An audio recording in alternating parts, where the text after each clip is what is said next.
Hello, everyone. Welcome. This is Sandra Prieto. I am the volunteer recruiter for the Seminole County Guardian Ad Litem. And today, for this series of conversations with a volunteer child advocate, we have Ms. Makeesha Collins with us. Thank you for joining us. Thank you for asking me. Awesome. So today, we're just going to have a little conversation. I would like to ask you to share your experience with the Guardian Ad Litem. And I would like to start by asking, for you to share, how did you learn about the program? How you joined the program? Okay. My sister works out at UCF, and she works with just lost the name of it, social work program. So sorry, social work program. And so I had always lived in Orange County, and in Orange County, you have to be a lawyer to be a volunteer child advocate. And when my sister found out in Seminole County, you didn't have to be one, she got me all the information, and I reached out, attended one of your little meet and greets, and just went from there.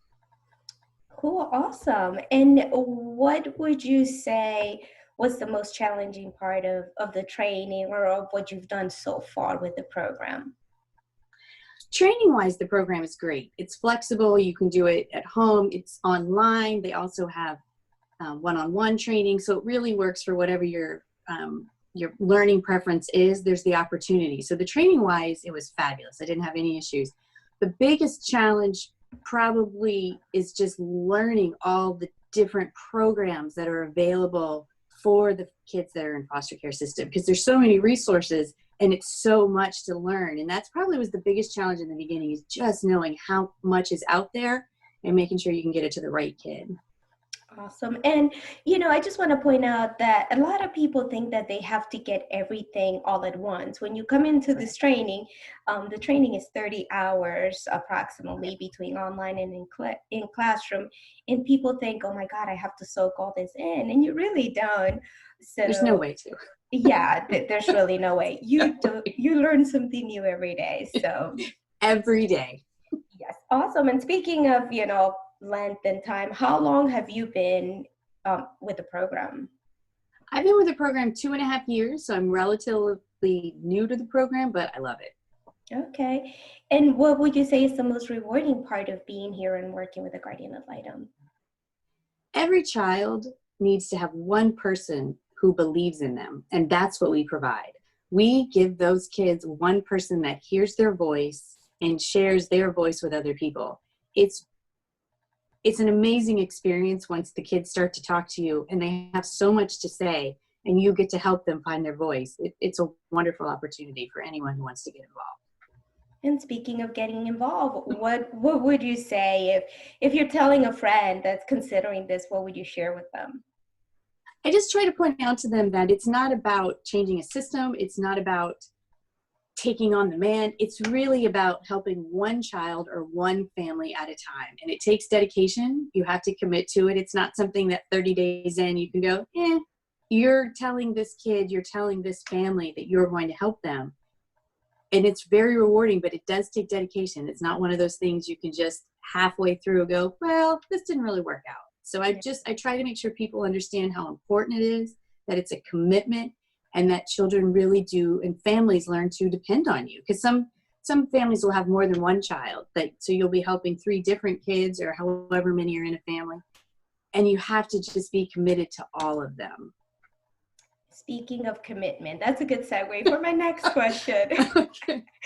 What does your commitment look like? Are you currently working and doing this? Like, how much time are you spending on this? Well, before COVID-19, I think we all had a very different experience with this. But what's interesting is I cannot work from home. I'm a flight attendant, so I'm considered essential. That will be hard to do. Yes, I cannot work from home. So I'm still working. So before COVID-19, I was very hands-on. I work with teenagers. So I would see my kids every other week. I would try to see them twice a month because their lives change so much as teenagers. It's amazing how much in an afternoon their whole world can change between puberty and everything. Yeah. So now I would say the typical day is trying to email and coordinate with them. What's interesting, and I didn't know until really COVID happened, is a lot of kids in the foster care system don't have cell phones. They don't have a parent to pay for one. So calling is a little more difficult to coordinate because everyone is relying on cell phones right now. And for them not having one, it's a lot of emailing. It's a lot. In fact, I'm getting emails right now from one of my kids saying, hey, because I'm trying to make sure every Friday that they turn in all their homework, because distance learning, everything's due on Friday. So right now it's a lot of emails, a lot of encouraging emails, letting them know I'm here. They're still talking to me. They all want to know when they can see me, when I'm coming back. So it's right now the typical day. Time-wise, I probably put in 15 hours a week, only because I have 3 cases. So I do a little bit more because of I have teenagers. I don't think that's typical when I talk to other people. I know they do a little bit less.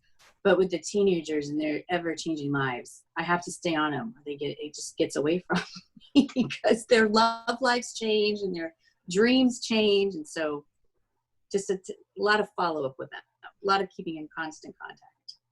It's pretty interesting you mentioned teenagers and emailing. That's a thing? They really know what that is? They really don't, but they have no other way to talk to me, so they're learning. They do like to point out how old I am. They love to tell me that I'll make a reference to something and they have no idea what I'm talking about. And they'll say some actor's name or a movie or a game, and I'm like, no clue, nothing. So they remember that and then they bring it back up. Oh, always. Oh, nice.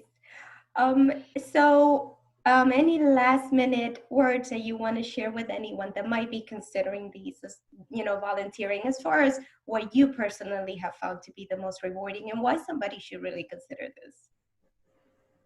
I think it's people, our main job is to help the generation that comes after us. We're all here to help the kids. And this program is a wonderful way that lets you help the kids who maybe don't have the help. And for me, the Seminole County program has been very rewarding. I've had more than one case, so I've got to work with different people in the office, but there's a consistency of support. The training is consistent. The communication is consistent. You feel valued. If you have a question, anybody will help you. Everybody wants to help. Everybody has the main goal of just helping kids get out of the foster care system safely and quickly, and for kids to achieve their dreams and excel. And if you want to help a child and you really feel that you can do it, this is a wonderful program to make a difference. Awesome. Great words, great parting words. We really appreciate individuals such as yourself doing this.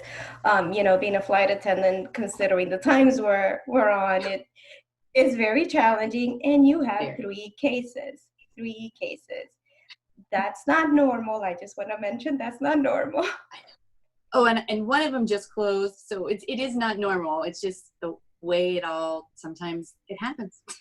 Yes, so you just take on the extra challenge, and like you mentioned earlier is the commitment. So you have a regular job, but somehow you're still able to find time and manage these 3 cases, whereas somebody else might have, a full-time job and only handle 1 case, and that's okay. Absolutely.